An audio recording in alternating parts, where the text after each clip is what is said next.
Au nom de Jésus. Merci, Saint-Esprit. Alléluia. Alléluia. Alléluia. Alléluia. Est-ce que tu peux encore acclamer pour le Seigneur Jésus? Est-ce que tu peux acclamer très fort pour le Seigneur Jésus? Alléluia. Gloire au Seigneur Jésus. Gloire à Jésus, gloire à Jésus, gloire à Jésus, gloire à Jésus. Alors, que Dieu nous bénisse. Bonsoir encore à tout le monde. Que Dieu nous bénisse. Que Dieu vous bénisse. Que Dieu vous bénisse. Ce soir, je vais nous inviter à être très attentifs pendant quelques semaines. À partir d'aujourd'hui, je vais commencer à enseigner la sagesse infiniment variée de Dieu. La sagesse infiniment variée de Dieu. D'accord. On va lire le passage de base. On va lire le passage de base et on va couler simplement aujourd'hui. Quelqu'un peut m'aider avec la lecture? On va lire quelques passages bibliques. Nous sommes dans Éphésiens 3, verset. On va lire Éphésiens 3, verset 8, 9, 10. Quelqu'un peut m'aider avec la lecture? Oui, j'y suis. Éphésiens 3, 8, 9, 10. À moi, qui suis le moins de tous les saints, cette grâce a été accordée d'annoncer la richesse incompréhensible de Dieu et de mettre en lumière quelle est la dispensation du mystère caché tout temps en Dieu qui a créé toutes choses, afin que les dominations, les autorités dans les lieux célestes connaissent aujourd'hui par l'Église la sagesse infiniment variée de Dieu. Alléluia. Amen. Alléluia. On va lire aussi 1 Corinthiens 1, verset 1. Bon, 1 Corinthiens 1, verset 23 à 24. 1 Corinthiens 1, verset 23 à 24. On va lire quelques passages et après, on va pouvoir couler tranquillement. D'accord, je peux lire. Vas-y. Nous sommes tous... Nous prêchons crucifiés, scandale pour les Juifs, folie pour les païens, mais puissance de Dieu et sagesse de Dieu pour ceux qui sont appelés dans Juifs et Grecs. Alléluia. Nous prêchons Christ crucifié, scandale pour les Juifs, folie pour les païens, mais puissance de Dieu et sagesse de Dieu pour ceux qui sont appelés tant Juifs que Grecs. Ok. 1 Corinthiens 2, verset 7 aussi, je lis. Il dit, nous prêchons la sagesse de Dieu, mystérieuse et cachée de Dieu avant les siècles. Plutôt, nous prêchons la sagesse de Dieu, mystérieuse et cachée, que Dieu avant les siècles avait destinée pour notre gloire. Sagesse qu'aucun des chefs de ce siècle n'a connue. Quand s'ils l'eussent connue, ils n'auraient pas crucifié le Seigneur de gloire. Alléluia. Amen. On va lire. Bon, c'est bon. On peut s'arrêter là pour les lectures. Pour les autres passages, je pense que on pourra les relire au fur et à mesure. Mais j'ai envie de commencer par 1 Corinthiens 1, verset 25. Fils, il faut lire 1 Corinthiens 1, verset 25. 1 Corinthiens 1, au verset 25. Car la folie de Dieu est plus sage que les pénétrés, et la faiblesse de Dieu est plus forte que les hommes. Amen. La folie de Dieu est plus sage que les hommes et la faiblesse de Dieu est plus forte que les hommes. D'accord. Que Dieu nous bénisse. Alors, la raison pour laquelle j'ai voulu commencer à enseigner sur ce thème par le Saint-Esprit, la raison première, elle est simple, c'est parce que toutes les fois où Dieu veut nous faire vivre dans une dimension, il nous permet d'entendre la parole qui correspond à la dimension qu'il veut nous faire vivre. C'est aussi simple que cela. Si Dieu veut verser sur toi l'esprit de sagesse, il va te faire entendre des paroles de sagesse. Si Dieu veut te donner la guérison, il va te faire entendre des paroles de guérison. Si Dieu veut te donner de l'espoir, il va te faire entendre des paroles d'espoir. Donc chaque fois qu'un enseignement est donné, c'est non seulement pour nous donner un ensemble d'informations, mais c'est surtout nous faire entrer dans une dimension. C'est surtout pour nous faire entrer dans une dimension. C'est pour ça, quand vous allez lire le livre des Proverbes, dans le premier chapitre, il dit « Tendez l'oreille pour écouter mes instructions, je veux déverser mon esprit sur vous. » Ça, c'est la sagesse qui parle, qui dit « Je veux déverser mon esprit sur vous. » Mais il dit « Tendez l'oreille pour écouter mes instructions. » Parce que le moyen par lequel on reçoit l'esprit, le moyen par lequel on reçoit l'esprit de Dieu, c'est par le moyen de l'écoute. Et ce soir, je crois que le Seigneur Jésus va répandre sur nous son esprit, l'esprit de sagesse. Deuxièmement, simplement parce que vous allez faire un constat avec moi. Et le constat est très simple, c'est que parfois, dans la manière de Dieu d'agir, on a l'impression que Dieu n'est pas logique. Quelqu'un a déjà fait cette remarque-là? Est-ce que quelqu'un a déjà trouvé assez bizarre le fonctionnement de Dieu? Oui. Maman Lucienne est la seule. Est-ce que dans ta manière d'interagir, dans ton quotidien, tu as déjà pensé au moins une fois que Dieu, il agit un peu bizarrement? Et c'est ce qui est dit dans 1 Corinthiens 1, verset 25. Dieu agit de manière un peu folle pour les hommes. Parce que la sagesse, la folie de Dieu est plus grande que la sagesse des hommes. Donc toutes les fois où Dieu agit, ça va être perçu, en tout cas par les hommes, premièrement, qui ne le comprennent pas et qui ne le connaissent pas. Ça va être perçu comme une folie. Si vous observez Dieu, sa manière d'agir, sa manière de faire, vous allez voir qu'il ne respecte aucun protocole humain. Il ne respecte aucun protocole humain. Parce que dans sa folie, il est plus sage que les hommes. Dans sa folie, il est plus sage que les hommes. C'est ce que Ésaïe 58, verset 9 a essayé de nous enseigner. Il dit, les pensées de Dieu ne sont pas les pensées des hommes. De même qu'il y a une très grande distance entre le ciel et la terre, de même il y a un très grand écart entre les pensées de Dieu et les pensées des hommes. Quelqu'un comprend ça? La manière de faire de Dieu, elle est assez particulière. Elle est assez particulière. Elle est assez particulière. Mais il faut qu'on connaisse Dieu. Parce que la vie éternelle, c'est de connaître Dieu et celui qui l'a envoyé. Donc si tu veux marcher avec quelqu'un comme Dieu, si tu veux opérer avec quelqu'un comme Dieu, tu vas devoir comprendre sa sagesse. Tu vas devoir comprendre sa manière de fonctionner. Tu vas devoir chercher à connaître comment est-ce qu'il fait les choses pour t'aligner avec sa manière de faire. Si tu veux comprendre Dieu, tu vas devoir, si tu veux marcher avec lui, tu vas devoir t'accoutumer avec sa sagesse, avec son mode opératoire pour pouvoir marcher avec Dieu. Dieu a sa sagesse à lui. Vous allez voir dans la Bible, très souvent, on fait une très grande distinction entre ce qu'on appelle la sagesse des hommes et la sagesse de Dieu. En fait, c'est quoi? C'est juste, la sagesse là, ça représente la manière dont tu mets en application les informations que tu sais.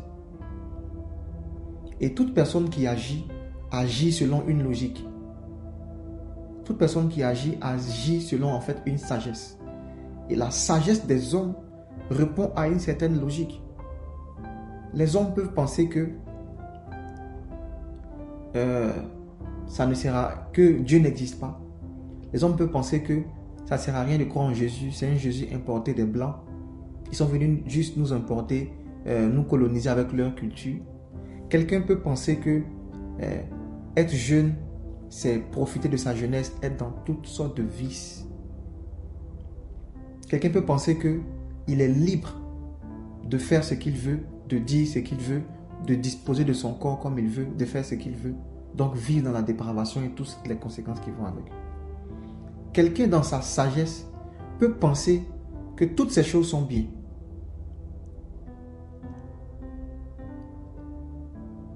Mais Dieu a une autre manière de voir les choses. Est-ce que quelqu'un me comprend? Dieu a une autre manière de faire les choses. Et la raison pour laquelle je veux parler de ce thème, c'est parce que, comme je l'ai dit, il faut qu'on comprenne Dieu, sa manière de fonctionner.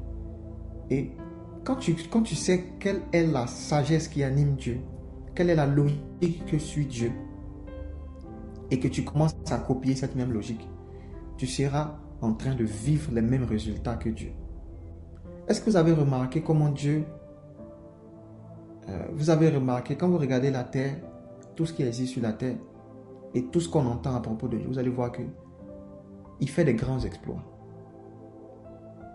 Quelqu'un est d'accord avec moi? On a l'impression que tout lui réussit. Dieu n'échoue jamais. Dieu fait tout, il réussit. Pourtant, nous les hommes, on fait, ça ne marche pas.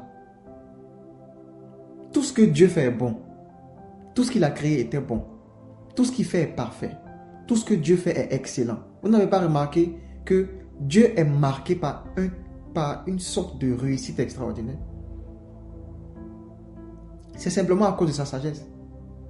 Parce que la logique avec laquelle il fait les choses lui donne de réussir tout le temps. La sagesse qu'il applique quand il fait ces choses fait qu'il réussit tout le temps.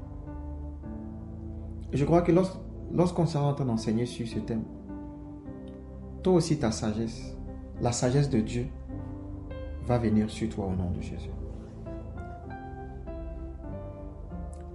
La sagesse de Dieu, c'est la logique qui l'anime. C'est la logique qui l'anime quand il fait ses choix. La logique qui l'anime quand il prend ses décisions. C'est ce qu'il a dans sa tête pendant qu'il est en train d'agir. La manière dont il voit les choses. C'est ça la sagesse de Dieu. Toi aussi, Dieu veut que tu puisses voir les choses comme lui voit. Toi aussi, Dieu veut que tu puisses réussir dans tout ce que tu fais. Toi aussi, Dieu veut que tu puisses faire les choses avec excellence. Alléluia. Je suis en train de voir la sagesse de Dieu venir sur quelqu'un. Amen, amen, je reçois. Dieu venir sur quelqu'un au nom de Jésus-Christ. Alléluia. Alléluia. La sagesse de Dieu est une folie pour les hommes. La folie de Dieu est plus sage que celle des hommes. Donc Dieu a un mode de pensée qui est parfois décousu de la manière dont les hommes voient les choses. Mais Dieu est logique. Dieu a une logique. Et dans cet enseignement, je vais vous enseigner, je vais partager avec vous quelques logiques que Dieu applique dans son mode opératoire. Et vous allez voir que si vous comprenez ces logiques-là, vous allez comprendre beaucoup plus Dieu. Et vous aussi, vous allez commencer à opérer dans la sagesse divine. Aujourd'hui, je vais introduire et les autres jours, je vais poursuivre. Ce que je vais vous dire aujourd'hui est très simple. L'apôtre Paul l'a dit comme ça que dans 1 Corinthiens 1, verset 23, il dit Dieu lui a fait la grâce de venir annoncer la sagesse de Dieu, qui est une folie et un sujet de scandale pour les païens.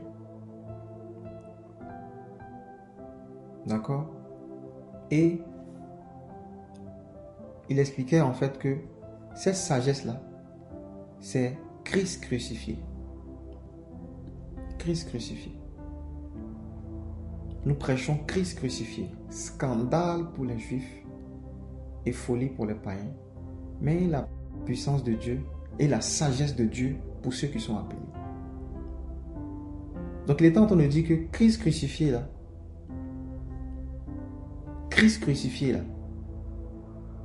c'est la sagesse de Dieu pour ceux qui sont appelés.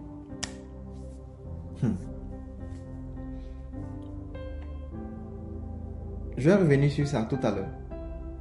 Parce que je disais, on ne peut pas comprendre Dieu parce que sa folie est plus sage que les hommes. On ne peut pas comprendre Dieu parce que sa folie est plus sage que les hommes. Jésus, par exemple, va attendre. On vient lui dire Lazare est mort et puis il dit non, Lazare dort. Regardez comment il réfléchit. On dit si tu étais là, Lazare n'allait pas mourir. Et puis lui vient quand il a fait 4 jours. Malgré ça, Lazare ressuscite. Dieu est fou. Il a une manière folle d'agir. Dieu n'est pas logique vis-à-vis des hommes. Mais vous savez quoi, la bonne nouvelle, c'est quoi? La bonne nouvelle, c'est que on peut comprendre la sagesse de Dieu. Si on retrace dans l'histoire toutes les fois où Dieu est venu agir, on va voir que dans toutes ses actions, il a laissé quelques traces qui nous donnent des informations sur sa sagesse. Bon. Si je dis des choses compliquées, arrêtez-moi. Qu'est-ce que je suis en train de dire? Maman Lucienne, par exemple, on peut ne pas... l'un des moyens de comprendre Maman Lucienne, c'est de peut-être regarder toutes les fois où elle a agi, elle a parlé, elle a fait des choses. Il y a quelque chose qui va faire sa particularité, qui va devenir comme sa marque de fabrique. C'est comme sa signature. Quelqu'un comprend ce que je veux dire? Chaque fois qu'elle fait quelque chose, il y a quelque chose qui va nous permettre de distinguer que c'est elle qui l'a fait.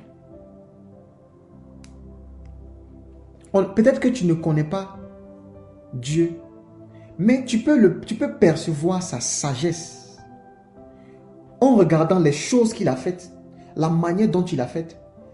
Elles ont suivi une certaine logique qui l'a toujours animé. Tu analyses les œuvres de Dieu, sa manière de faire. Tu vas découvrir dans sa manière quelle est la logique qui suit depuis le début. Ce soir, je suis venu te parler pour introduire la sagesse de Dieu. L'apôtre Paul a dit à propos de cette sagesse qu'elle est infiniment variée. Elle est infiniment variée. Ça veut dire elle a plusieurs manifestations. Et plus loin dans le message, je vais parler des manifestations de la sagesse de Dieu. Mais ce soir, je vais vous expliquer quelque chose. La sagesse de Dieu, elle est infiniment variée, mais elle se résume en une seule chose. Elle se résume en une seule chose. Elle se résume en la personne de Christ, Jésus. Toute la sagesse de Dieu est résumée en une personne qui s'appelle Jésus.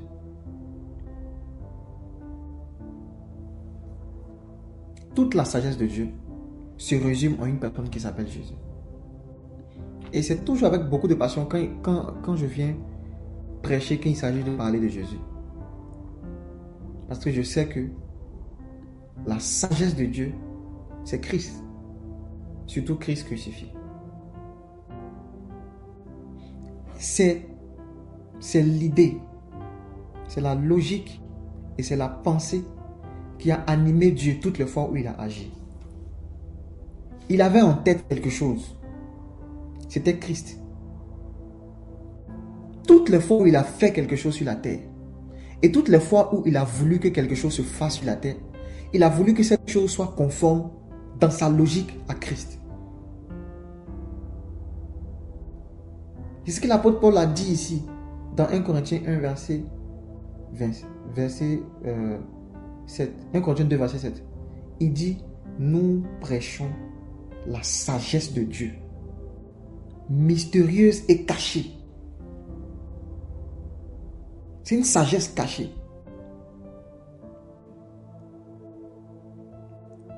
Et cette sagesse-là, c'est Christ. Vous savez comment Christ est la sagesse de Dieu. Aujourd'hui, je suis à l'introduction. Christ est la sagesse de Dieu. Si vous regardez tout ce que Dieu a fait, toutes les fois où il a agi, toutes les fois où il s'est mis en mouvement, toutes les opérations de Dieu, si vous observez très bien, vous allez voir, il y a une signature qui reste. Dieu agit tantôt d'une manière, tantôt d'une autre. Il parle tantôt d'une manière, tantôt d'une autre. Il opère de différentes manières. Mais chaque fois qu'il opère, il y a des traces qui restent dans ses opérations. Et ces traces-là nous rappellent Jésus. Nous rappellent Christ.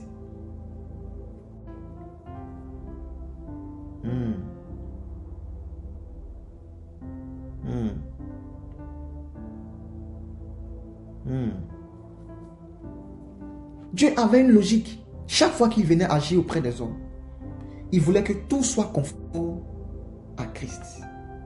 Il voulait que tout soit conforme à Christ. Parce que la sagesse de Dieu, c'est Christ. L'idée qu'il a derrière la tête, c'est Christ. Oh Jésus. Le plan qu'il a derrière sa tête quand il fait ces choses, c'est Christ. C'est Christ.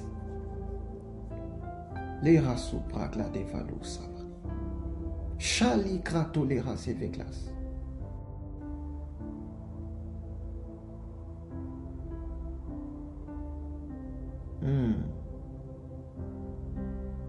Chali rakatos.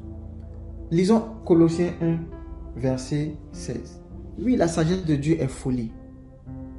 Oui, Dieu a un mode opératoire un peu bizarre.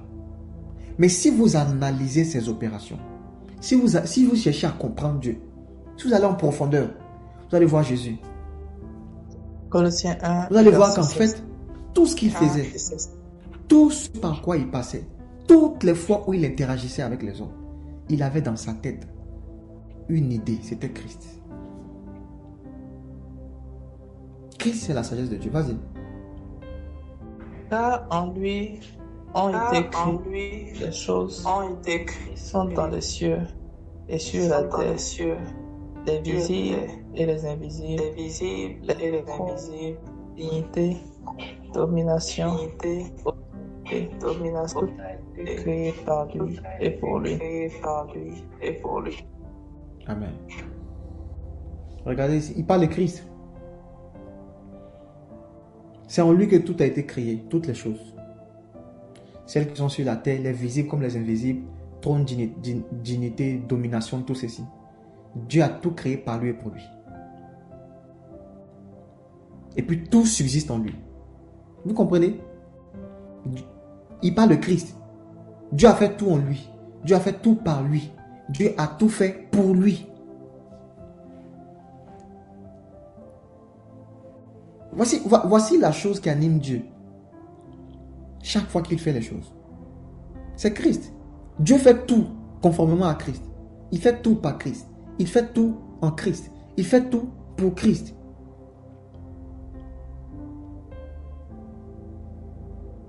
Et ça, l'apôtre Paul dit, c'est une sagesse qui a été cachée. Il a fallu que Dieu nous le dise par révélation.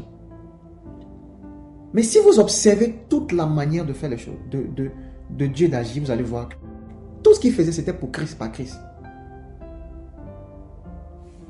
Maintenant, la question que j'aime souvent poser aux gens, si Dieu lui-même, il a tout fait par Jésus, par Christ, est-ce que ça serait possible de réussir si on ne le fait pas sans Jésus, sans Christ? Vous allez voir que ce n'est pas possible.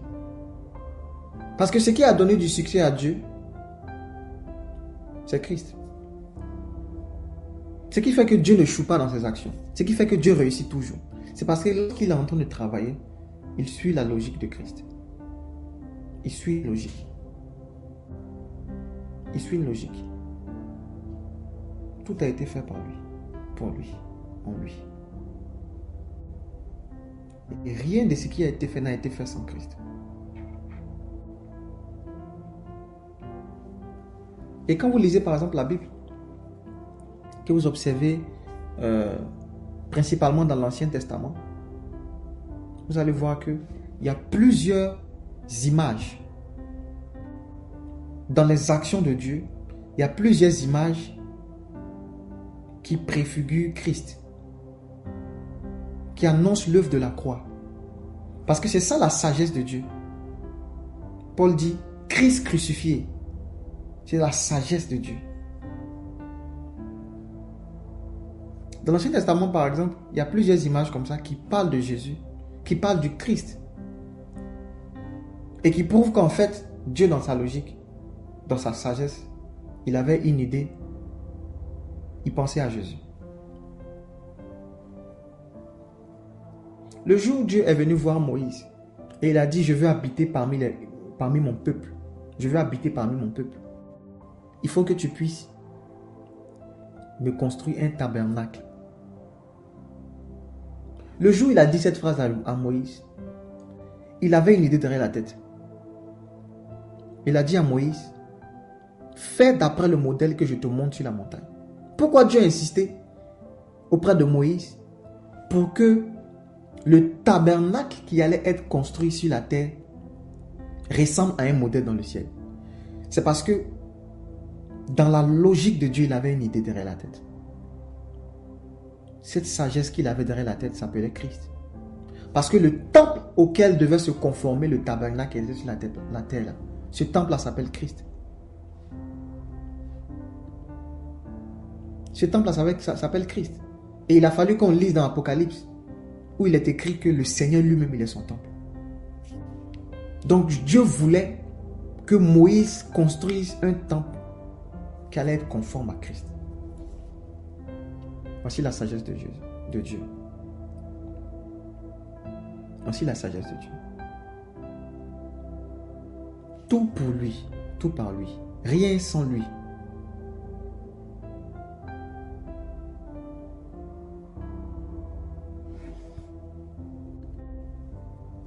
Dis avec moi, Christ est la sagesse de Dieu. Christ est la sagesse de Dieu. Christ est la sagesse de Dieu. Christ est la sagesse de Dieu. Et Jésus, quand il est venu sur la terre, il a essayé de prouver ça aux gens qui étaient auprès de lui. Il parlait, vous connaissez très bien l'histoire, il a rencontré des disciples après sa résurrection sur le chemin d'Emmaüs et il a essayé de leur prouver que dans le livre, il était question de lui. Depuis les prophètes, depuis la loi, en passant par les psaumes, les proverbes, il était question de lui. Parce que tout a été fait pour lui et par lui. Je commence par vous parler de Christ. Parce que dans les jours à venir, je vais vous expliquer comment nous aussi, en nous conformant à Christ, on peut opérer comme Dieu. Parce que le but, c'est de faire comme Dieu. Si tu comprends comment Dieu opère et que tu commences à te conformer à sa manière d'opérer, toi aussi.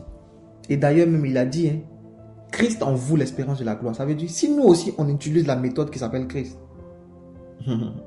on va vivre nous aussi la gloire. Alléluia. Que cette sagesse soit accordée à quelqu'un au nom de Jésus.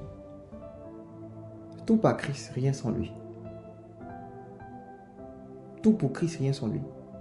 Comme ça, quand tu n'es pas en Christ, tu vas voir que ta vie est fade. Il n'y a pas de vie en dehors de Jésus. Pas de vie. Parce que la Bible dit, tout subsiste en lui. Tout subsiste en lui. Ça veut dire le cadre dans lequel les choses se maintiennent en vie. C'est en Christ. C'est pour ça que l'apôtre Paul appelle ça un mystère. Parce que qui pouvait connaître comment Dieu opère? Qui pouvait comprendre? Qui pouvait comprendre que Dieu avait un principe, une logique derrière ses actions? L'apôtre Paul, quand il parle de ce mystère, il dit les dominations, les esprits dans le ciel, finalement, par le moyen de l'Église, ils connaissent eux aussi ce mystère. Ils savent que finalement, le plan de Dieu là, se conformait à Christ. Parce que personne ne savait. On le voyait faire des choses extraordinaires, personne ne connaissait son secret. Jusqu'au jour où Dieu a révélé ça à l'Église, que c'est par Christ qu'il a tout fait. C'est par Christ qu'il a tout fait. Et Christ, c'est la sagesse de Dieu. Je veux qu'on lise Proverbe 8. Je vais vous montrer quelques images dans l'Ancien Testament qui prouvent que Christ est la sagesse de Dieu. Je vais commencer par le livre de Proverbe qui est très explicite. On peut lire Proverbe 8. Proverbe 8. On va aller vers les versets 22 par là.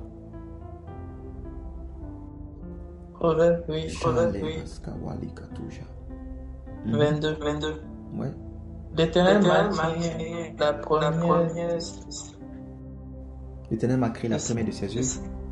Ses œuvres. Avant ses œuvres les plus anciennes.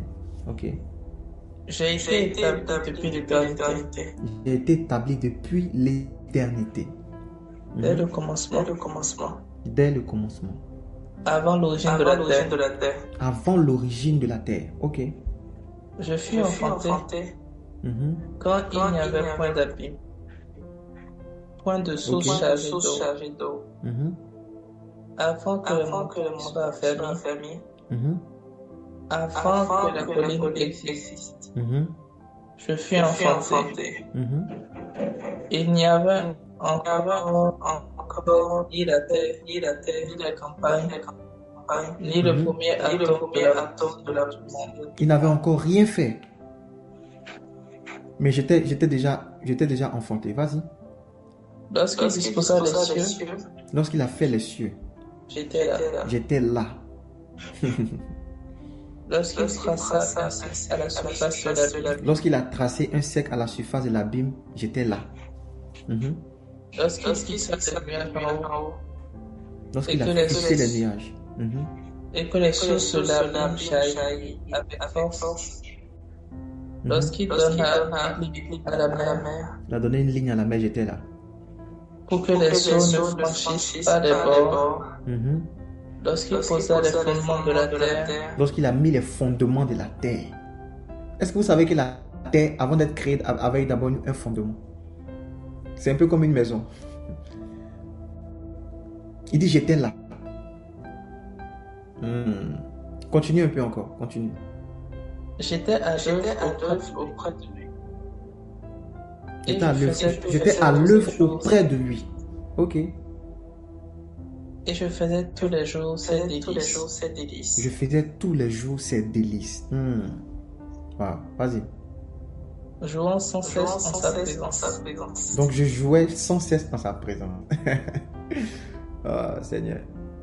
Continue. Jouant sur le globe de sa terre. Donc la sagesse vient jouer sur le globe de la terre que Dieu a créé. Oh, c'est extraordinaire. Vas-y. Et trouvant mon bonheur parmi les fils de l'homme. Et puis je trouvais mon bonheur au milieu des hommes. Je vais revenir sur ça après, vas-y. Et maintenant, mes fils, écoutez-moi.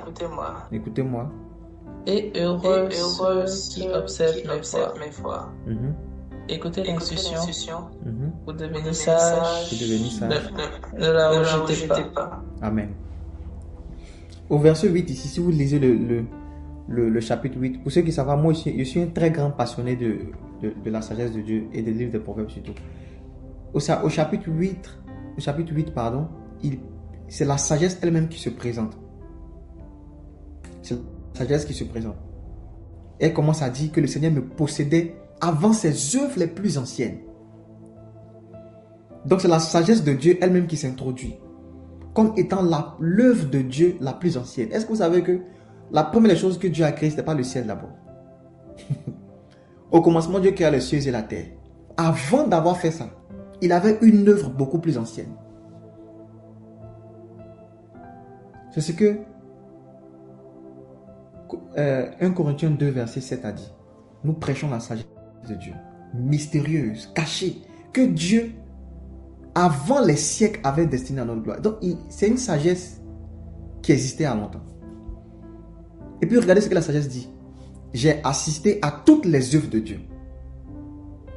En fait, Dieu, quand il était en train de créer, il était en train de façonner, il était en train d'agir, il y avait quelqu'un à côté de lui.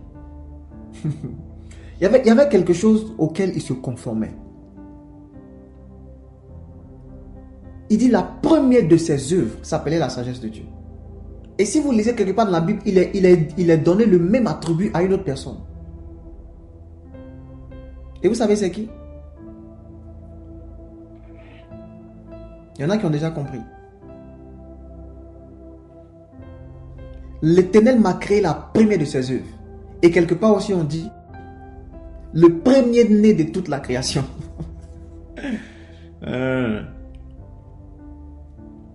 On dit qu'il est le premier-né de toute la création. Et puis dans le livre des Proverbes, il se présente comme une personne qui s'appelle la sagesse. Est-ce que vous savez que la sagesse qui est en train de se présenter dans le livre des Proverbes, c'est Jésus, c'est Christ. La sagesse de Dieu. La sagesse de Dieu. La première de ses œuvres, c'est Christ. C'est Christ.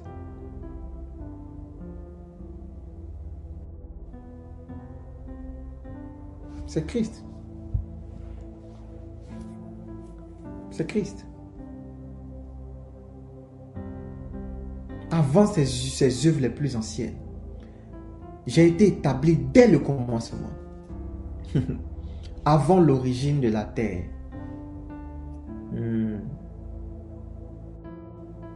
Il n'avait encore fait ni la terre, ni les campagnes. Donc avant même que tout n'arrive, Dieu avait déjà fait quelque chose. La première des œuvres de Dieu s'appelle la sagesse de Dieu et c'est Christ. La chose à laquelle Dieu s'est conformé quand il créait. Il dit, j'étais là quand il a fait le ciel.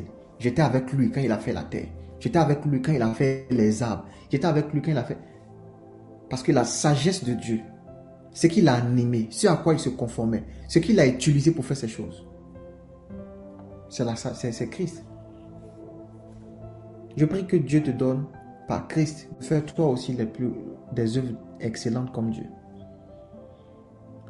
Je prie que Dieu te donne d'opérer toi aussi comme Dieu. Voici ça, Colossiens 1 verset 15. Il est l'image du Dieu invisible, le premier-né de la création, le premier-né. Car en lui, toutes les choses sont. Alléluia.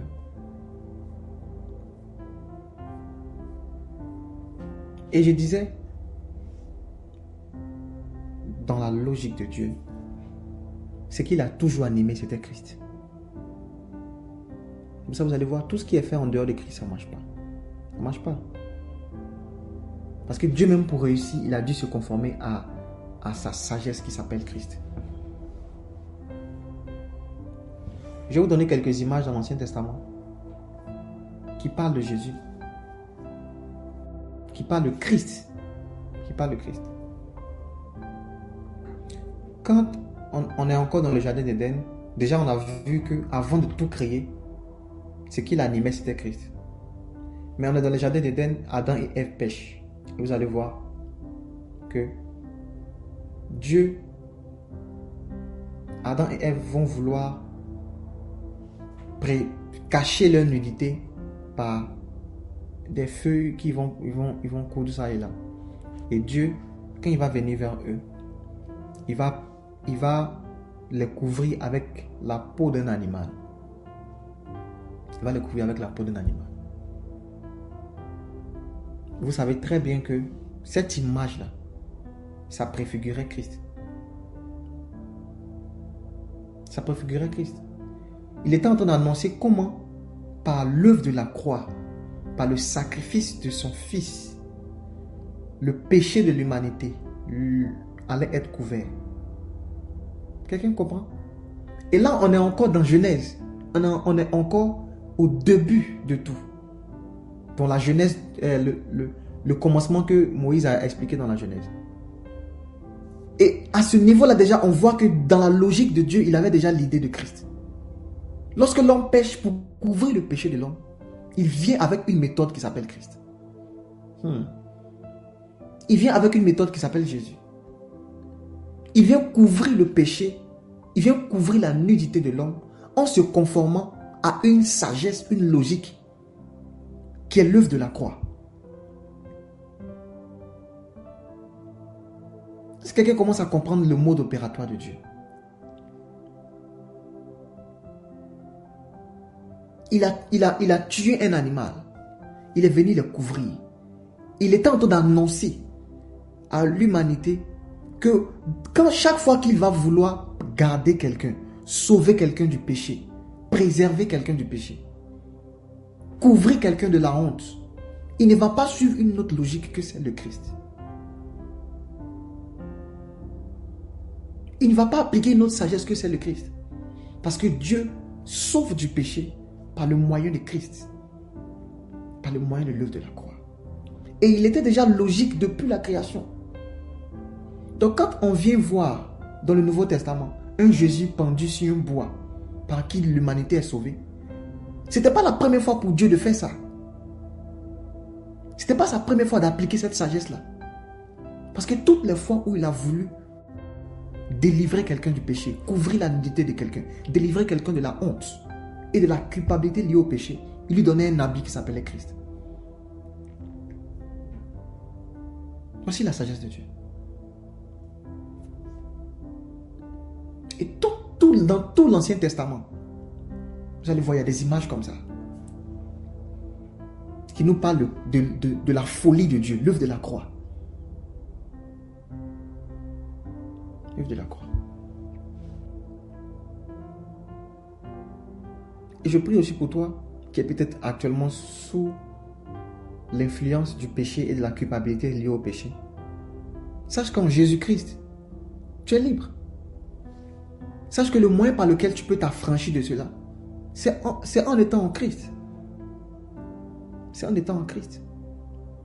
C'est par l'œuvre de la croix. Alléluia. Alléluia. Christ, la sagesse de Dieu. Et j'ai déjà enseigné ça ici. Quand je parlais de l'arche de Noé. On a fait une étude profonde sur l'histoire de Noé, sur les événements qui se sont passés au temps de Noé. Et il y avait tellement d'images qui nous enseignaient la sagesse de Dieu. Et au temps de Noé, il y avait aussi le péché qui abondait. Et Dieu a voulu sauver les hommes. Et ce jour-là, quand il a voulu sauver les hommes, il a demandé à Noé de construire un système qui allait préserver les hommes. Et ce système-là devait rester conforme toujours à sa sagesse. Donc quand Noé était en train de bâtir l'arche là, quand Dieu lui donnait des instructions pour bâtir l'arche, Dieu dans sa tête, il avait une idée de ce à quoi l'arche devait se conformer. Et quand vous analysez un peu en détail les détails de l'arche que Noé a construite, vous allez voir que ça respecte la sagesse de Dieu qui s'appelle Christ. Parce que l'arche dans laquelle les hommes et les animaux entraient pour être préservés, c'était Christ. C'est lui en qui nous sommes sauvés. C'est lui en qui nous sommes sauvés. Il y avait tellement d'images. Pourquoi c'était une arche de bois?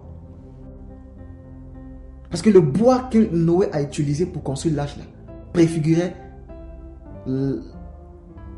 la croix par laquelle les hommes allaient être sauvés. C'est l'œuvre de la croix. Sagesse de Dieu, mais folie pour les hommes. Quand Noé annonçait que Dieu va nous sauver par un bateau, les hommes voyaient ça comme une folie. Mais c'est ce bateau que Dieu a utilisé pour sauver l'humanité. Et toutes les fois où Dieu sauve, il sauve par Christ. À l'intérieur de l'arche, en dedans et en dehors, Noé était obligé de mettre ce qu'on appelle le poids. Il a enduit l'arche de poids pour éviter que l'eau entre à l'intérieur. C'est le poids qui faisait que l'arche arrivait à flotter. Et le poids, quand vous analysez, ça représente le sang. J'ai déjà enseigné ça ici.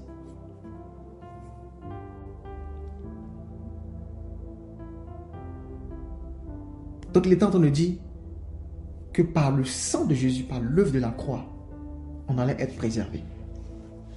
Voici la sagesse de Dieu, c'est Christ. Pour ceux qui n'ont pas suivi, demandez à l'équipe après l'enseignement sur ce qui arrivera au temps de Noé. On arrivera demain, vous allez voir. On a parlé longuement de cela. Je vais vous donner quelques images encore. Juste pour vous dire combien Dieu a respecté cette logique depuis tout ce temps. On peut lire Exode 15, verset 25. Est-ce que maman Lucienne peut nous aider avec Exode 15, verset 25.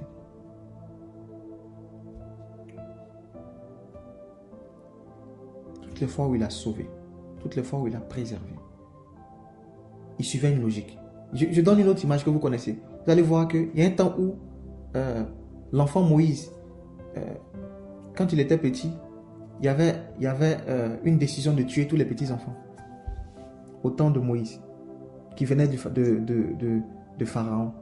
Vous avez vu le moyen par lequel Dieu a préservé Moïse? Dieu a préservé Moïse. Moïse a été préservé en le mettant dans un panier qu'on a mis sur l'eau. C'était même l'arche encore. C'était en fait un coffret, une hache dans lequel il a été préservé. Parce que chaque fois que Dieu veut préserver, il suit la logique de Christ. Il suit la logique de Christ. Tellement d'images. Maman, lisez Exode 15, verset 22. J'ai dit la parole du Seigneur. Moïse fit partir Israël de la mer Rouge. Ils prirent la direction du désert de Shur. Et après 3 journées de marche dans le désert, ils ne trouvèrent point d'eau. Parole du Seigneur. Continue.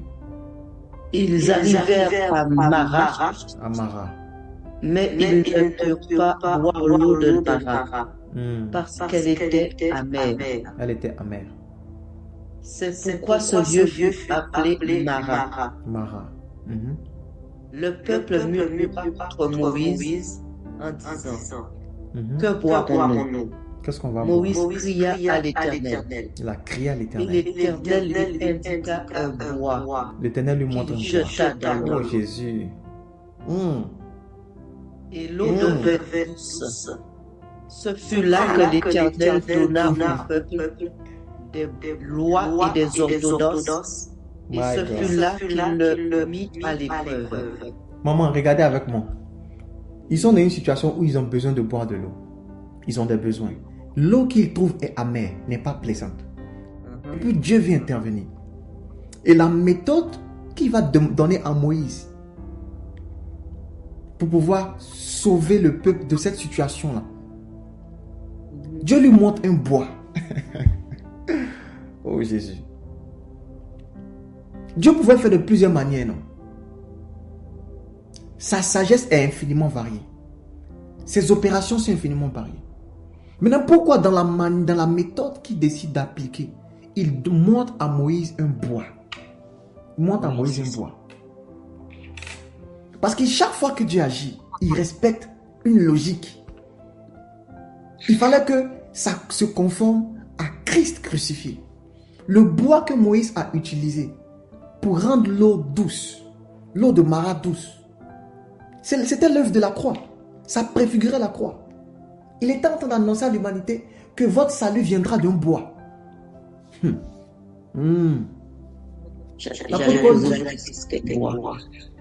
Ce bois-là, c'est la croix. Amen.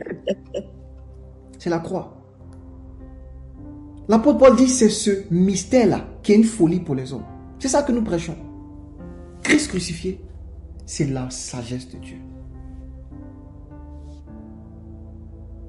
Et je vais prophétiser à quelqu'un. Peut-être que tu es dans une situation de ta vie où les choses sont amères. Les choses ne se passent pas comme tu veux. Tout est amer autour de toi. Ce pourquoi tu as prié, ce qui est nécessaire pour toi, c'est dans ta main, mais c'est comme si c'est amer. Ça ne marche pas. Je suis venu te prophétiser de façon prophétique que à cause de l'œuvre de la croix, ces choses qui étaient amères dans ta vie deviennent douces au nom de Jésus. Amen. Je reçois au nom de Jésus. Tout ce qui était amer dans ta vie, à cause de Christ crucifié, à cause de l'œuvre de la croix, cela commence à reprendre goût au nom de Jésus. Je ne sais pas à qui je suis en train de parler, je ne sais pas de quel niveau de ta vie je suis en train de parler, mais je prie que ce qui n'avait pas de goût, ce qui n'était pas recevable par toi, ce que tu n'arrivais pas à toucher, à faire, à cause de l'œuvre de la croix, tu commences à le toucher au nom de Jésus-Christ. Amen. Dieu assainit les eaux par le bois. Amen. C'est la sagesse de Dieu. Et je prie de même au nom de Jésus pour toi. À cause de Christ, tout ce qui était amer dans ta vie, je ne sais pas qu'est-ce qui était pour toi un sujet d'amertume. Tout ce qui créait dans ton cœur l'amertume, je suis venu déclarer comme prophète de Dieu. À cause de Jésus-Christ, à cause de l'œuvre de la croix, je prophétise que l'amertume quitte ton cœur au nom de Jésus. L'amertume quitte ton cœur au nom de Jésus. Amen. L'amertume quitte ton cœur au nom de Jésus. Amen. L'amertume quitte ton cœur au nom de Jésus. L'amertume quitte ton cœur au nom de Jésus-Christ.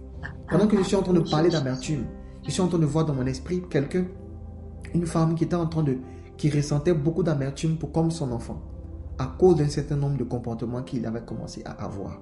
Je suis en train de prier afin que le Seigneur Jésus permette à ton enfant de rencontrer Christ. Amen. Je reçois au nom de Jésus. Je prie que l'œuvre de la croix puisse le rencontrer. Et que cette amertume qui avait commencé à être créée dans ton cœur à cause de ses agissements, à cause de son comportement, que cette amertume puisse quitter ton cœur au nom de Dieu. Alléluia. Alléluia. Dis avec moi, Christ est la sagesse de Dieu. Christ est la sagesse de Dieu. Christ, la sagesse de Dieu.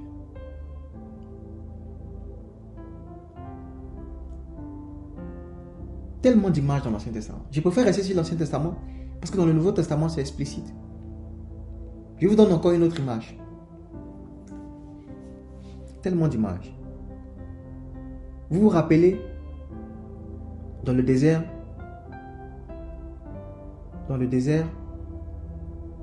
au bout d'un moment aussi, le peuple avait besoin de boire de l'eau et Dieu a indiqué à Moïse un rocher qu'il devait frapper.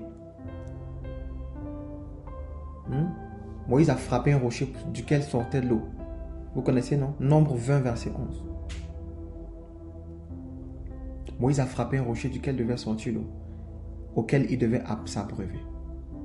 Il est dit explicitement, même dans le Nouveau Testament, que ce rocher-là, c'était Jésus.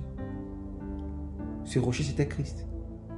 Mais regardez le moyen par lequel l'eau est sortie du rocher. L'eau est sortie du rocher après qu'on ait mis des coups sur le rocher. Et si vous allez plus loin le jour de la crucifixion de Jésus, vous allez voir que lorsqu'il était sur la croix, ils l'ont frappé aussi sur le côté. Et quand ils ont percé son côté, il y a non seulement le sang qui est sorti, mais il y a surtout quoi? De l'eau. Parce que quand Dieu était en train de demander à Moïse de lever la main et de frapper le rocher, il était en train de nous faire connaître que dans sa logique, le moyen par lequel on peut s'abreuver, on peut sortir de toute forme de sécheresse, toute forme de soif qu'on peut avoir sur la terre. La méthode pour les combler s'appelle Christ. Ce rocher qui a été frappé duquel est sortie l'eau annonçait aussi Christ. Toutes les fois où tu as une soif, une aspiration, un désir, tu ne peux pas accomplir ce désir si tu n'es pas en Christ. Peu importe tes aspirations, peu importe le type de soif que tu as à avoir. Il est en train de nous dire en fait que la solution à tous les types de soif qu'on peut avoir s'appelle Christ. Tu as soif de richesse, penche-toi avec Christ. Tu as soif d'une grande renommée, pense-toi avec Christ. Tout ce que tu désires, tourne-toi avec Christ. Toutes les fois où tu vas vouloir satisfaire ta soif en dehors de Christ, ça ne va pas marcher.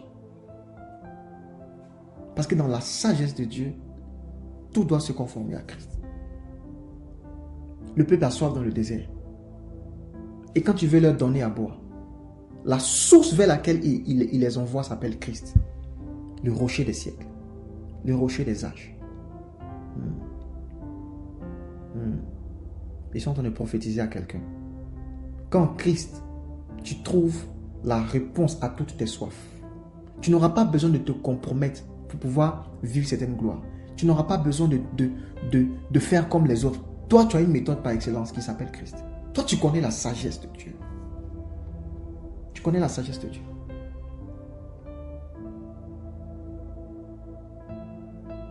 Je prie pour quelqu'un.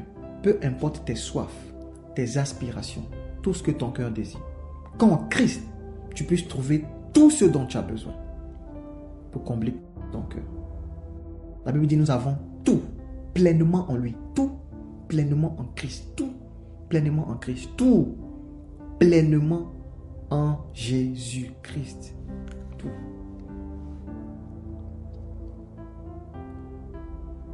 N'utilise pas une méthode humaine pour pouvoir satisfaire tes soifs. Ce dont tu as besoin s'appelle Christ. Ce dont tu as besoin s'appelle Christ. N'utilise pas une méthode humaine pour satisfaire ta soif. Ce dont tu as besoin s'appelle Christ. C'est la source qui ne tarit jamais. Je prophétise à quelqu'un ce soir. Je ne sais pas quelles sont les aspirations que tu as. quelles sont les soifs. Je ne sais pas quel est ce dont tu as besoin pour que ton cœur soit en paix. Mais je prophétise que par Christ, tu puisses avoir la solution au nom de Jésus-Christ. Je prophétise que Christ soit la source qui abreuve ta vie au nom de Jésus-Christ. Amen. Amen. Alléluia. Alléluia. Je vais vous montrer une autre image. Je vais vous montrer une autre image. Je donne ces images juste pour vous dire combien, malgré que Dieu agissait comme ça, de façon aléatoire, sa sagesse est infiniment variée. Mais elle se résume en une seule personne. Je commence par nous dire ça parce qu'après je vais parler de certains modes opératoires un peu bizarres de Dieu. Mais je veux que vous sachiez que ça respecte la logique de Christ. Quelqu'un comprend? Il y a tellement d'images dans l'Ancien Testament. Il y a des images assez explicites. Quand Dieu voulait, quand des serpents ont commencé à mordre le peuple d'Israël dans le désert, vous vous rappelez, et il a voulu que le venin là puisse quitter dans le corps de ces personnes, il leur a montré une solution. La solution qu'il leur a montrée, c'était quoi? La solution qu'il leur a montrée, c'était quoi? Moïse a fait un serpent d'airain. Il l'a dressé. Et puis il fallait qu'il mette les regards sur la croix. Sur le serpent qui était érigé. Donc Dieu est en train de nous dire en fait que la guérison ne viendra que par Christ. Peu importe ce qui vous a infecté, peu importe ce qui vous a affecté, si vous fixez les regards sur Christ, vous allez avoir la solution. C'est ça la sagesse de Dieu. Et je veux prophétiser aussi pour toi la même chose. Si tu fixes tes regards sur Christ, tu vas avoir la solution. Si tu fixes tes regards sur Christ, tu vas avoir la solution. Peu importe ce qui trouble ton cœur, peu importe ce qui trouble ton cœur, peu importe ce qui t'a infecté, ce qui t'a affecté. Je ne sais pas ce que tu as vécu dans ton enfance, dans ton passé, je ne sais pas ce par quoi tu passes. Mais je suis sûr que si tu fixes tes regards avec Christ, tu vas avoir la solution. Il dit quand on tourne vers lui les regards, on est rayonnant de joie. Et notre visage ne se couvre pas de honte. On est rayonnant de joie. Notre visage ne se couvre pas de honte. On est rayonnant de joie. Notre visage ne se couvre pas de honte. Je prophétise sur quelqu'un ce soir au nom de Jésus. Alors que tu tournes tes regards vers Christ, alors que tu décides de marcher avec Jésus, alors que tu décides de t'attacher à lui, alors que tu décides de te référer à lui, à sa sagesse, alors que tu décides de faire de Christ la logique qui anime chacune de tes actions, je prophétise au nom de Jésus-Christ que tu obtiennes la victoire au nom de Jésus. Alléluia.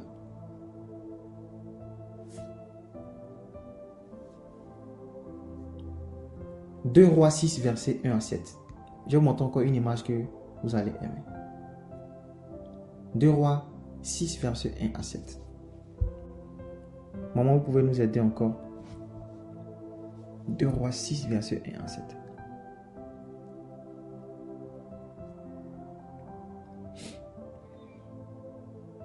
Les Rosaka de Valia Kavalish.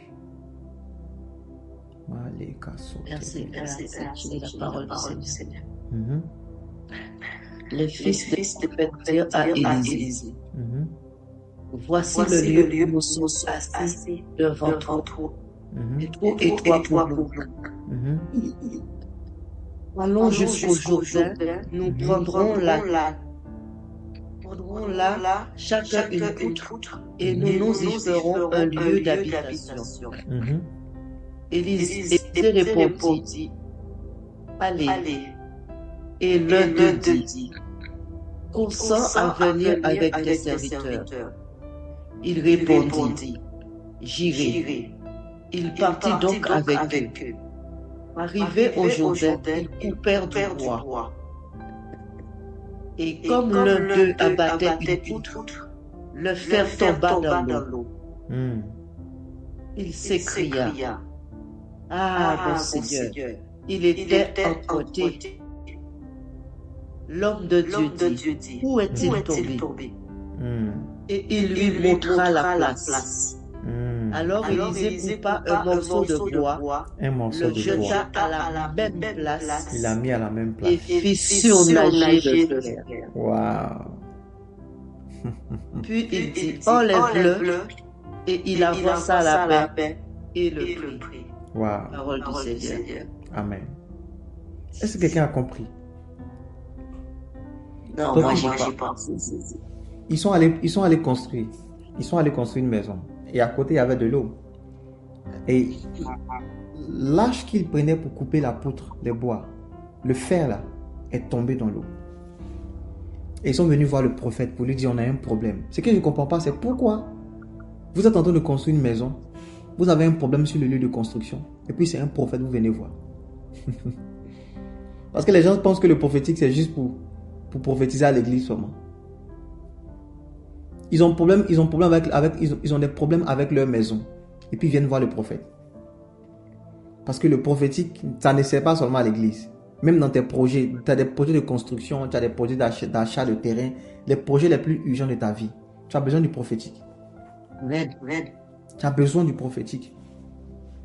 Alléluia. C'est pour ça qu'il dit, confiez-vous en ces prophètes et vous réussirez. Maintenant, regarde ce qui se passe, maman. Le fer là tombe dans l'eau. Maintenant, le prophète vient les aider. Le prophétique, la Bible dit le prophétique, c'est ce qu'on appelle le témoignage de Jésus. L'esprit de la prophétie, c'est le témoignage de Jésus. Donc, chaque fois où il y a prophétie, ça doit témoigner quelque part de Christ. Et le prophète, qu'est-ce qu'il fait pour les aider? Le fer qui est tombé dans l'eau là, il prend le bois. Dis avec moi encore le bois. Le bois. C'est le bois là qu'il utilise pour faire surnager le fer qui est tombé dans l'eau.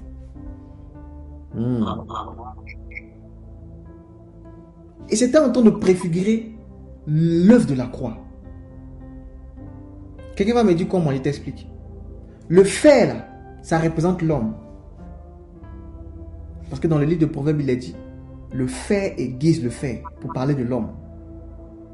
De même que le fer aiguise le fer, de même l'homme s'aiguise au contact de son prochain. Donc le fer là, c'était l'image de l'homme. Et l'eau là, ça représentait le péché. Ça représente en fait toute situation désastreuse dans laquelle l'humanité était tombée à cause du péché. Maintenant, regardez la méthode que Dieu va utiliser pour que l'homme sorte du péché, pour que l'homme sorte de la mort, pour que l'homme s'affranchisse de la conséquence du péché qui est la mort. Il va utiliser le bois. Tiens avec moi le bois. Le bois. Et c'est grâce au bois que le fer va remonter à la surface. Parce que c'est grâce à l'œuvre de la croix. C'est grâce à l'œuvre de la croix que les hommes ont pu s'affranchir du péché et de la mort.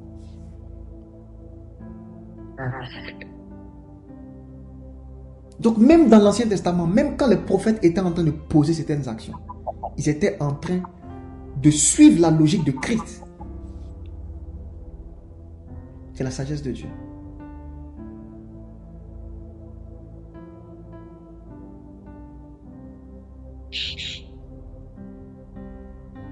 C'est grâce au bois là, que le fer a pu sortir de l'eau. Je veux dire à quelqu'un, la seule méthode que moi je connais qui va te faire sortir de tes difficultés, de tes problèmes, des choses dans lesquelles tu te retrouves noyé, les choses qui te submergent, la méthode là s'appelle Christ. Cette méthode s'appelle Christ. Tu te retrouves dans une situation où tu as l'impression que tu es submergé, les choses te dépassent, rien ne te réussit. Tu viens t'annoncer une bonne nouvelle. Il y a une méthode qui existe pour toi. Elle s'appelle Christ. Il y a une méthode qui existe pour toi. Elle s'appelle Christ, la sagesse de Dieu. Et je m'appuie sur cette parole, je prophétise à quelqu'un. Peu importe l'état dans lequel tu te trouves, si tu te retrouves submergé par quelque chose, un péché que tu n'arrives pas à laisser, une situation dans laquelle tu te retrouves bloqué, une situation de ta vie, dans ta famille, qui semble vous submerger, qui semble vous bloquer, je suis en train de prophétiser à quelqu'un. À cause de l'œuvre de la croix, à cause de la sagesse de Dieu, à cause de la sagesse de Dieu, à cause de Christ, tu obtiens la délivrance au nom de Jésus-Christ. Tout ce qui était noyé, tout ce qui se retrouvait noyé, sans issue, soumis à la mort. À cause de l'œuvre de la croix, je prophétise que la vie de Dieu commence à agir. Ce qui était dans les profondeurs des eaux revient à la surface à cause de l'œuvre de la croix. Au nom de Jésus. Au nom de Jésus-Christ. Je n'ai pas entendu quelqu'un me dire Amen. Je prophétise que par l'œuvre de la croix, Je reçois tu as la victoire sur tout ce qui te submergeait, sur tout ce qui te dépassait. Connais-tu quelque chose qui t'a submergé? Connais-tu une situation de laquelle tu pensais ne pas pouvoir t'en sortir? À cause de l'œuvre de la croix, à cause de Christ, je te vois sortir de l'eau. Je te vois sortir de l'eau au nom de Jésus-Christ. Alléluia. Shalera close vele katavaka. Mandele vegedushke eteveliaka. Palika sobakatevani. C'est Christ. Est-ce que quelqu'un comprend comment Dieu était logique depuis tout le temps? Oui, la sagesse de Dieu est infinie. Elle est infiniment variée. Mais elle respecte une seule logique, celle de Christ. C'est le Christ. C'est le Christ. Je vous donne une dernière image et on va prier.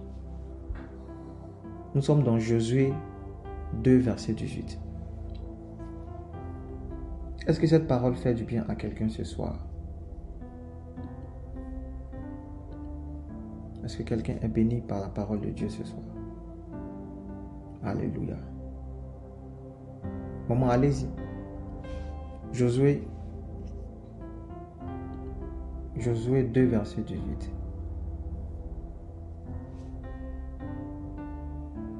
Josué 2, 18. À notre entrée dans le pays, attache ce cordon de figues ramoisi à la fenêtre, tu nous fais descendre, et recueille près de toi dans la maison de ton père, ta mère, tes frères et toute la famille de ton père. C'est ça? Oui, c'est ça, mais lis les versets précédents. Va au verset 16 par là. Avant d'arriver au verset 15. Verset 16. Elle leur dit, allez du côté de la montagne, de peur que ceux qui vous poursuivent ne vous rencontrent. Cachez-vous là pendant 3 jours, jusqu'à ce qu'ils soient de retour. Après cela, vous suivez votre chemin.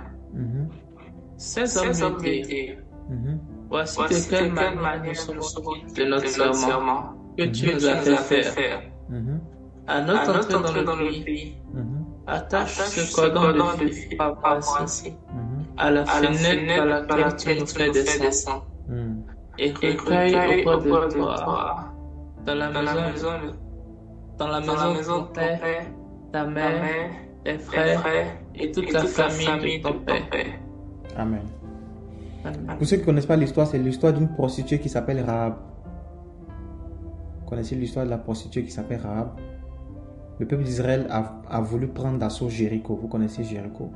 Le peuple d'Israël a voulu prendre d'assaut Jéricho. Et Josué a envoyé des espions là-bas. Lorsque ces espions sont allés là-bas pour aller espionner la ville, il y a une prostituée qui les a reçus. Parce que sa maison était sur une montagne. Donc c'était facile d'accéder à la ville en passant par cette montagne. Et pour ne pas que ces espions-là puissent être vus et tués et tout ce qui va avec, il y a une prostituée qui va leur venir en aide.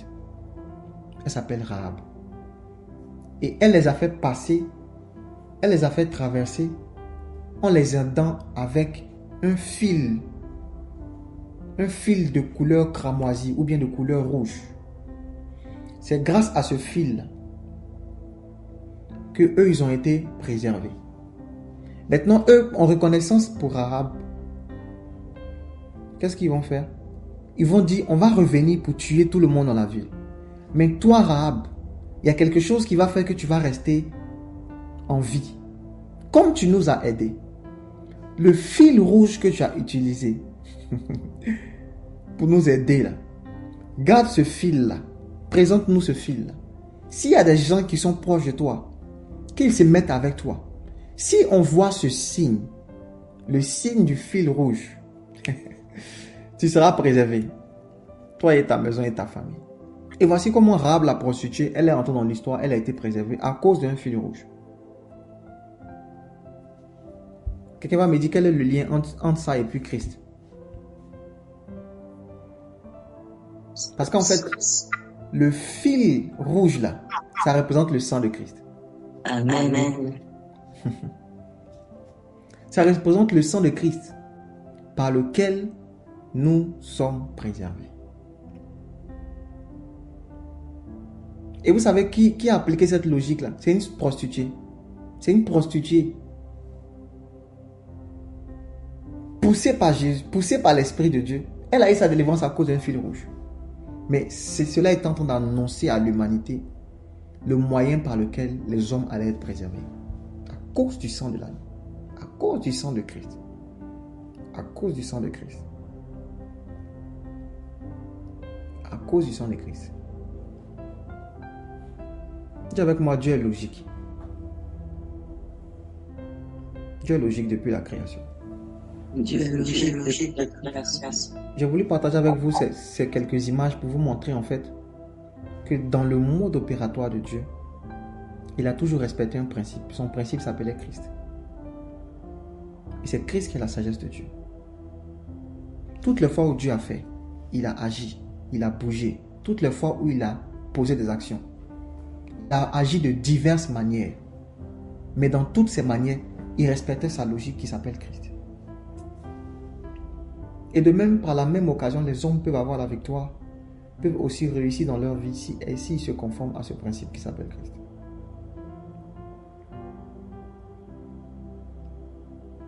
Voici pourquoi c'est en Jésus que les choses nous réussissent. C'est en Christ que nous avons la victoire. C'est en Christ qu'on a l'assurance de notre salut. Si toi aussi tu veux être préservé de ta vie, dans ta vie, si tu veux que quelque chose de ta vie soit préservé, si toi aussi tu veux que les choses te réussissent, il faut que tu apprennes à te conformer à la sagesse de Dieu qui s'appelle Christ. Il faut que tu sois en Christ. Si quelqu'un est en Christ, il y a une nouvelle création. Les choses anciennes sont passées, toutes choses deviennent nouvelles. Tout devient nouveau pour toi quand tu es en Jésus.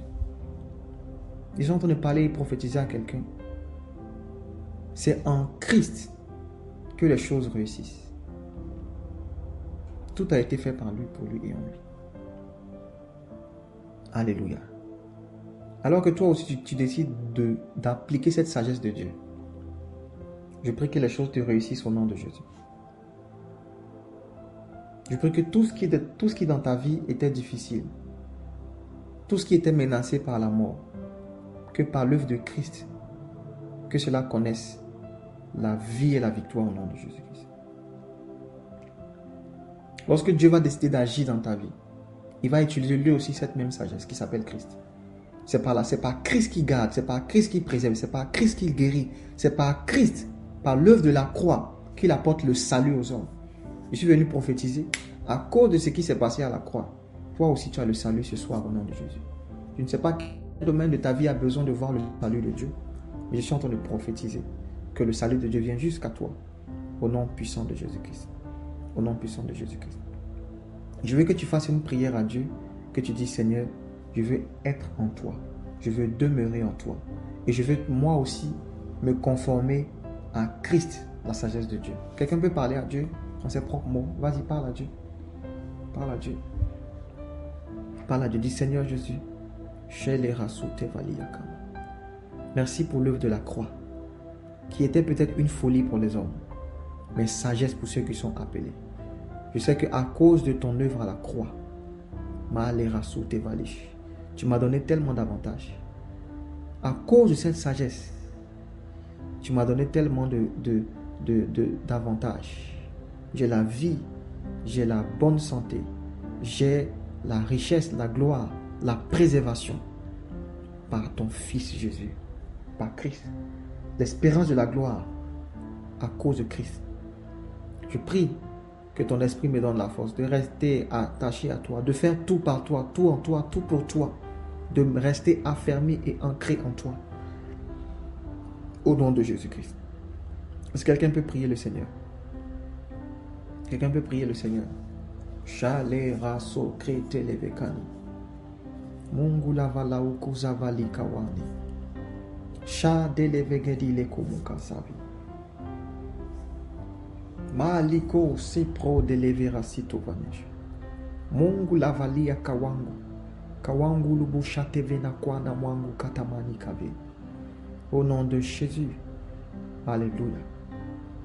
Alléluia. Alléluia. Est-ce que quelqu'un peut acclamer pour le Seigneur Jésus pour sa parole ce soir? Quelqu'un est béni? Peut acclamer le Seigneur. Quelqu'un est béni? Peut acclamer le Seigneur. Quelqu'un est béni? Peut acclamer le Seigneur. Quelqu'un est béni? Peut acclamer pour le Seigneur Jésus. Alléluia. Je vais, avant de prier pour quelques personnes, je veux lancer un appel à tous ceux qui sont là et peut-être ceux qui vont écouter aussi l'enseignement après. Si tu es là, tu entends ma voix et tu sais que ta vie n'est pas en règle, n'est pas conforme à Christ. Tu sais que tu n'es pas en paix avec le Seigneur Jésus.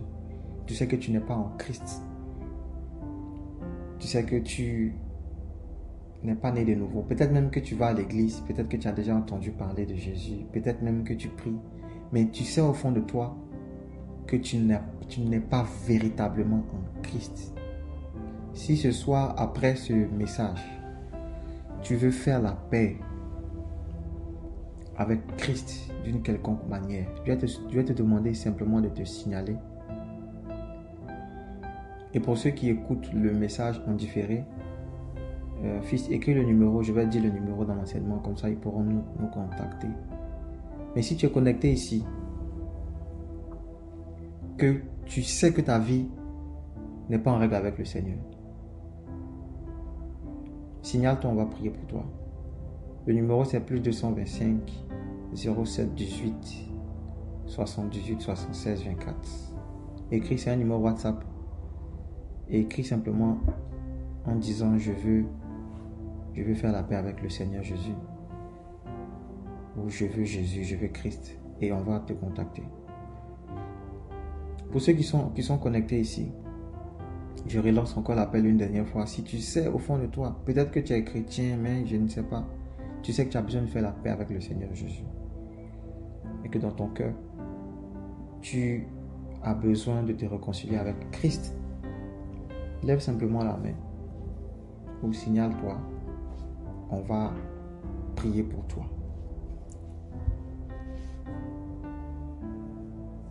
On va prier pour toi.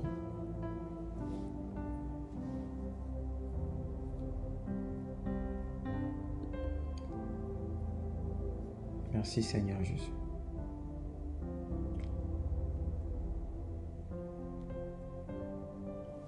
S'il n'y a personne, on va acclamer le Seigneur. On va rendre grâce à Dieu. On va acclamer le Seigneur, on va rendre grâce à Dieu. Merci Seigneur Jésus pour ta vie. Alléluia. Alléluia, alléluia, alléluia. Merci Saint-Esprit.